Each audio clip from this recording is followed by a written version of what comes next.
On est en bear market et Bitcoin va aller tout droit à 40 000 $. Ça, c'est le consensus qui est affiché sur YouTube, qui est affiché sur Instagram, Twitter et compagnie. Et la question qui se pose maintenant, c'est est-ce que Bitcoin va y aller tout droit ou alors est-ce que Bitcoin va avoir un rebond qui peut être petit, moyen ou voire très profond dans cette dynamique baissière? Dans cette vidéo, on va partir du postulat unique, établi, non contestable qu'on est en bear market. Vous le savez, c'est pas forcément mon opinion, mais cette vidéo va traiter uniquement ce qui va se passer sous l'angle d'un bear market en prenant en compte les différents bear markets qu'on a eu dans le passé, notamment 2022 et 2018, mais également ce qui s'est passé chez son grand frère à Bitcoin, le marché action, dans des temporalités où les données macroéconomiques étaient sensiblement les mêmes qu'on a maintenant. On verra également la cyclicité de Bitcoin, qu'est-ce qu'il a fait par le passé, et également celle du Nasdaq, parce que le Nasdaq, vous savez, ce sont les valeurs technologiques très capitalisées. Bitcoin en est une également, et donc il y a des probabilités assez fortes que Bitcoin suive les mouvements du Nasdaq. Donc je le répète très rapidement, mon avis personnel n'est pas qu'on va aller à 40 000 $ sur Bitcoin tout de suite, mais cette vidéo va traiter uniquement l'angle d'un bear market. Juste avant qu'on commence, je souhaite faire un tout petit aparté par rapport aux commentaires de lundi dans la vidéo, parce que j'expliquais lundi que ici, notre groupe privé avait managé des positions et son risque juste ici avant la chute, et qu'on l'avait fait une deuxième fois par ici environ, où on était re-rentré puis ressorti parce que le prix donnait pas ce qu'on attendait. Et donc certains avaient annoncé que justement ils étaient déçus parce que j'avais pas prévenu YouTube, et par conséquent je les avais induits en erreur. Donc là-dessus, ne vous en faites pas, j'ai pris compte des remarques, et je trouverai le meilleur moyen de pouvoir vous indiquer quel est mon sentiment profond à chaque étape du marché, sans pour autant vous dévoiler toutes les infos privilégiées qu'on a sur le groupe, c'est-à-dire sur quel actif on rentre, à quel prix on a targeté une entrée, à quel prix on target des sorties, etc., etc. Et comme ça, je pense qu'on arrivera à un bon quiproquo entre les intérêts de la commu privée et les intérêts de la commu publique. Donc on est parti et on commence par ce qu'on vit actuellement. Actuellement, on a vécu une chute de quasiment 52% sur BTC et on a eu ici la semaine dernière un ravalement de cette mèche dans une zone qui n'est pas une zone anodine.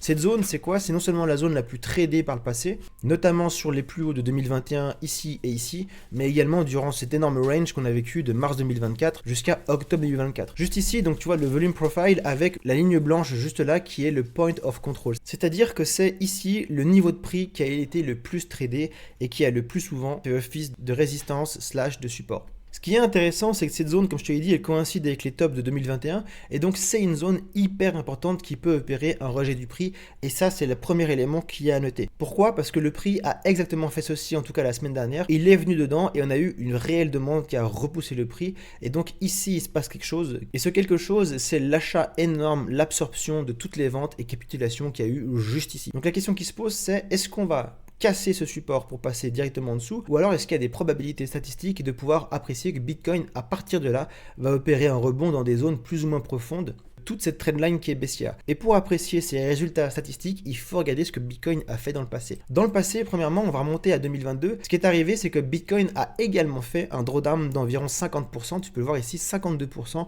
entre son ATH et son niveau de support ici. Son niveau de support qu'il a effectué juste ici n'est pas une zone anodine, c'est également une zone dans laquelle il y avait le volume de trade le plus élevé avec le point de contrôle juste ici qui a opéré, comme ce qu'on connaît maintenant, un rejet du prix juste là. On a eu une grosse semaine rouge, puis la semaine suivante, malgré quelques clôtures dans le vert, est quand même venu retester le point de contrôle. C'est ce qui semble arriver juste maintenant durant cette semaine. On est mercredi, donc il y a encore jeudi, vendredi, samedi, dimanche. La semaine est longue, mais en tout cas, on voudra voir justement le même rejet qui va s'opérer comme en 2022. Ce qui est maintenant important, c'est qu'on va prendre différentes choses pour pouvoir apprécier quelle a été la profondeur du retracement sur Bitcoin, parce que les mouvements de prix ne sont pas les mêmes. Ici, on n'était pas à la même capitalisation qu'on a ici, la volatilité n'était pas la même, et donc pour copier au mieux un retracement similaire sur 2026, il faut prendre en compte deux choses. Première chose, le rendement absolu en pourcent que le rebond a eu durant 2022. Deuxième chose, la temporalité de ce rebond. Troisième chose, des retracements qui sont plutôt issus, non pas de la performance absolue, mais plutôt de la performance relative liée au market cap, et pour ça, on va prendre les retracements de Fibonacci. Première chose qui est importante, c'est de constater, c'est le plus simple, le rebond a été d'environ 47% sur Bitcoin. Deuxième chose qui est beaucoup plus utile, c'est la cyclicité, à quel moment ce rebond a eu lieu, et ce rebond a eu lieu entre janvier et mars. On est actuellement entre janvier et mars, avec un prix qui affiche la même pattern, c'est-à-dire une grande descente de plus de 50%, dans un point de contrôle qui a été le volume le plus tradé à l'époque et qui a posé un support historique, et un retracement qui a été jusqu'au niveau des 0,382 de Fibonacci, le premier arrêt d'une tendance. Vous le savez, si on est bull, on préférera avoir le 0,382 dans le sens inverse qui n'est pas brisé. Si on est bearish, ceci fera office de premier niveau de résistance. Et si on pète ce niveau de résistance, le plus probable est de revenir dans la zone de rechargement ultime qui est entre les 0,786 et les 0,868. Ici, on est venu faire quoi? On est venu buter sur ce premier arrêt et ensuite on a continué la dynamique baissière. Donc si on part du principe que le fait d'avoir rejoint une zone de drawdown de 50%, d'avoir rejoint la zone de support historique avec le point de contrôle qui a opéré le rejet, tout ça dans la même cyclicité hivernale entre janvier et mars, et qu'à partir de maintenant on va avoir la même chose, il faut se poser la question de est-ce qu'on peut avoir alternativement une montée de 47% sur Bitcoin ou alors un objectif lié au premier arrêt au 0,382. Et si on applique ceci à 2026, eh bien on aurait un Bitcoin qui au niveau du rendement pur irait aux alentours des 89 000 $, ou alors qui s'arrêterait à la zone du premier arrêt, c'est-à-dire la zone ici des 85 000. Ça, c'est une zone que les shorters vont apprécier parce qu'au niveau d'analyse technique simple, eh bien, c'est la zone à protéger qui doit opérer un rejet. Pourquoi? Parce qu'on a une dynamique qui est baissière avec des lows de plus en plus bas et des highs de plus en plus bas qui doivent être protégés. Et donc, le premier high à protéger ici en weekly time frame, c'est celui-là. Et donc, forcément, c'est une zone dans laquelle les shorters me donneront raison. Maintenant, c'est pas aussi simple. C'est pas aussi simple parce qu'on va analyser ce qui s'est passé sur le bear market d'avant. Et sur le bear market d'avant, on a eu deux choses un petit peu différentes. On a eu un drawdown qui a été plus important, 70% environ, parce que Bitcoin était moins capitalisé, il y avait moins d'institutionnels pour absorber les ventes forcément, mais on a eu deux choses. On a eu également un retour sur le premier arrêt, voire légèrement au-dessus entre le premier arrêt et la zone des 0,5 de Fibo, mais on a surtout eu un rebond très élevé d'environ 98% sur Bitcoin. Et si on applique ces deux méthodologies, eh bien on aurait actuellement sur le mouvement de 2026 un Bitcoin qui retomberait entre la zone des 0,382 et des 0,5, donc à peu près ici au niveau des 89 000 $ également, et au plus haut avec une performance absolue de 98% qui serait copié-collé, un retour dans la zone des 120 000 $. La zone des 120 000 $, certains diront qu'elle est impossible, mais il ne faut pas oublier une chose, c'est que dans cette zone, on a ici énormément de liquidités avec juste ici une dernière imbalance qui pourrait tout à fait protéger le sommet ultime de Bitcoin. Si on part du principe que justement le sommet a bien été posé en octobre 2025 et qu'il n'y aura pas de retracement, voire même de mouvement de manipulation pour attraper toute la liquidité qu'il y a au-dessus, parce que croyez-moi, il y a énormément de liquidité qui s'installe au niveau de la TH jusqu'aux 150 000 $ environ.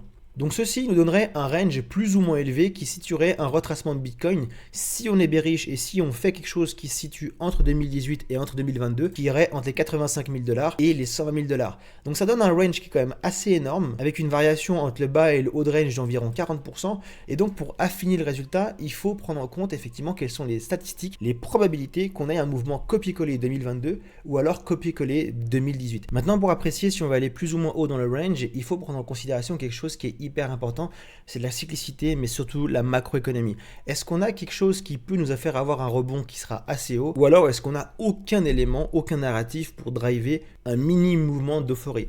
Et là où c'est hyper important, ça va être de prendre justement ce qui s'est passé ici en 2022. 2022, on le rappelle, on avait une inflation qui était énormissime, avec la Fed qui avait annoncé qu'elle allait monter les taux. Ça, vous le savez, c'est hyper bearish, c'est le pire truc possible, et ça a donné lieu quoi? Ça a donné lieu à un bear market sur la crypto, mais également un bear market sur les actifs à risque, juste ici, le S&P 500, qui a duré environ une petite année et qui a fait plonger le marché action quand même d'environ 25, 26, voire même 27%. Actuellement, on n'a pas la même chose. On a une inflation qui est relativement stable, sous contrôle, voire même en baisse selon les données de Tooflation, et on a une Fed qui est fait l'exact opposé.